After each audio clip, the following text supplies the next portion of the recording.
Jefté e sua promessa. O sol se erguia sobre as colinas de Gileade, espalhando sua luz dourada sobre o território habitado por famílias que lutavam para sobreviver em tempos de guerra e incerteza. A terra estava dividida. As tribos de Israel viviam sob ameaças constantes, e o povo clamava a Deus por livramento contra os inimigos que se levantavam ao redor.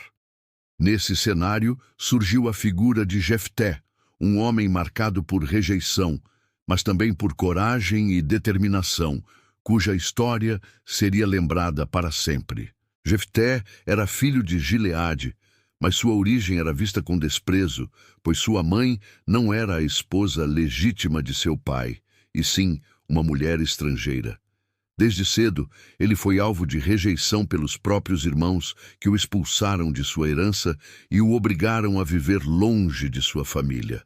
A ferida da exclusão o acompanhou por muitos anos, mas também o forjou em resiliência.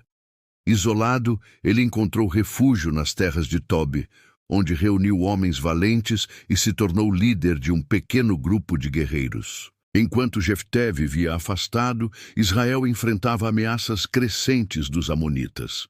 Esse povo, descendente de Ló, se levantou contra as tribos e invadiu regiões do leste do Jordão, oprimindo cidades e exigindo domínio. O clamor do povo subiu aos céus, e eles se lembraram do Senhor, confessando seus pecados e pedindo misericórdia. Deus, em sua graça, ouviu a súplica, mas deixou claro que o povo precisava aprender a confiar novamente em sua providência. Quando a guerra se tornou inevitável, os líderes de Gileade se reuniram em desespero, buscando um comandante capaz de enfrentar o exército amonita. Foi nesse momento que lembraram de Jefté, o homem rejeitado, agora visto como alguém que poderia trazer vitória. Eles enviaram mensageiros para chamá-lo de volta, pedindo que liderasse o povo.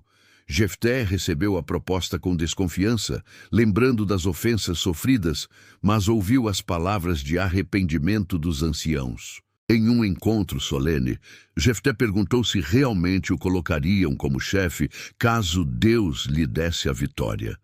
Eles confirmaram diante do Senhor. E então, Jefté aceitou o chamado. O homem desprezado se tornou general de Israel, escolhido não por sangue nobre, mas por coragem e pela direção de Deus. Antes da batalha, Jefté tentou dialogar com os amonitas, enviando mensageiros que recontaram a história da posse da terra. Ele explicou que Israel não havia roubado território, mas recebido herança dada por Deus. Ainda assim, os amonitas recusaram a paz. Diante da recusa, Jefté se preparou para a guerra. Foi nesse momento que ele fez um voto diante do Senhor, um voto que mudaria sua vida para sempre. Com coração angustiado e desejo profundo de obter vitória, disse em oração que, se Deus lhe entregasse os inimigos em suas mãos, ele ofereceria em holocausto o que saísse primeiro de sua casa ao retornar em triunfo. A promessa nasceu de um coração sincero, mas carregava uma gravidade que ele não percebia naquele instante. O Espírito do Senhor revestiu Jefté, e com poder sobrenatural, ele conduziu os guerreiros de Gileade à batalha. O exército de Israel avançou com determinação, enfrentando os amonitas em combate feroz. As cidades inimigas foram conquistadas, e os inimigos foram derrotados de forma esmagadora. O nome de Jefté ecoou em toda a região, e o povo celebrou a vitória como um sinal do favor divino.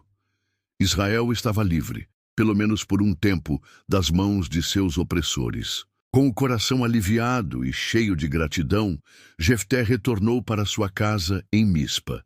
Mas ao se aproximar de sua porta, o peso do voto feito começou a queimar em sua mente.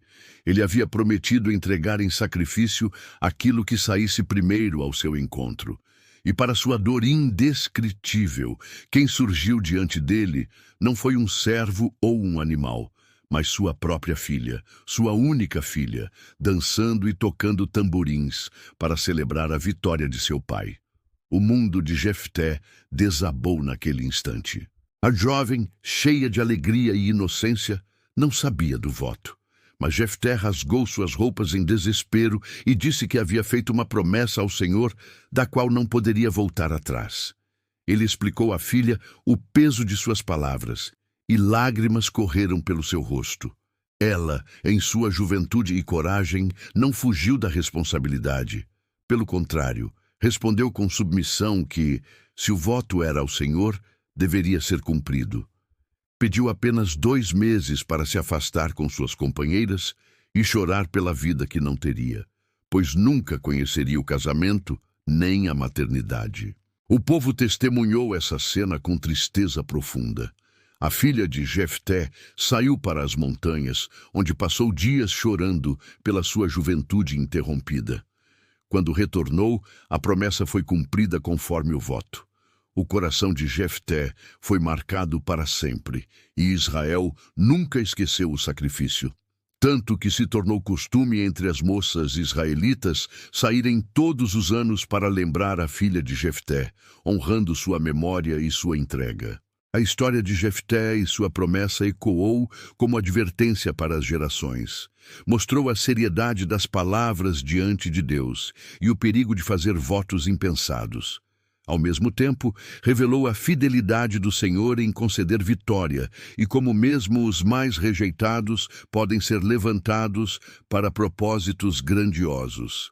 Jefté continuou a liderar Israel por 6 anos, mas sua vida carregava a cicatriz daquela escolha. O legado de Jefté é lembrado tanto pela sua bravura quanto pela sua promessa. Ele mostrou que Deus pode levantar líderes improváveis, vindos de contextos de rejeição e dor, para cumprir seus planos. Mas sua história também é um chamado à prudência, para que promessas feitas diante de Deus sejam sempre conscientes, carregadas de temor e sabedoria. Israel jamais esqueceu o valor do sacrifício da filha de Jefté, e seu exemplo atravessou gerações como memória viva de entrega, fé e também de advertência. Em meio a lágrimas e lembranças, o povo reconheceu que Deus conduz a história mesmo através das imperfeições humanas. A vida de Jefté, marcada por rejeição, vitória e dor, se tornou um testemunho eterno de que o Senhor reina soberano sobre todas as coisas.